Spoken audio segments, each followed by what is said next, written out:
Big boss season 7 promo విడుదలైంది. అయితే big boss హౌస్లో 8th వీక్ నామినేషన్ ప్రక్రియ మొదలైపోతూ వచ్చింది. బిగ్ బాస్ హౌస్లో ఒక్కరు ఇద్దరిని వాళ్ళ రీజన్ చెప్తూ నామినేషన్ హౌస్లో ఉండడానికి ఎవరో అనర్హులో తెలియజేస్తూ వాళ్ళ రీజన్ చెప్తూ నామినేషన్ చేస్తూ వాళ్ళ పుట్టిన మంటల్లో వేయవలసి వస్తుంది. అయితే శివాజీ గారు శోభాగా అంటారు, తను అన్న మాట తప్పే, 100కి 200 తప్పు, కానీ వెంటనే సారీ చెప్పాడు. కానీ నువ్వు ఆ మాత్రం క్షమించలేవా?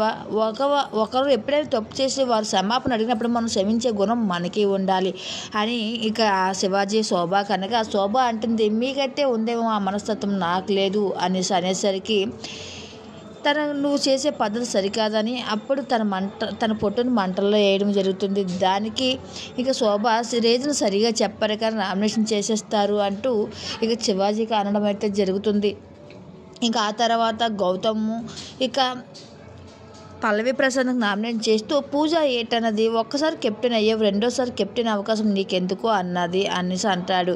అయితే బుక్లో ఏముంది అని పల్లవి ప్రసాద్ అంటాడు కదా, నేను చెప్పింది వినరా అని గౌతమ్ అనగా, అసలు బుక్లో ఏముంది అని చూడకుండా నువ్వు ఎలా మాట్లాడేస్తావు అనేసి అంటే ఇక పల్లవి ప్రసాద్ నామినేట్ చేస్తూ తన ఫోటో మంటల్లో వేయడం అయితే జరుగుతుంది గౌతమ్.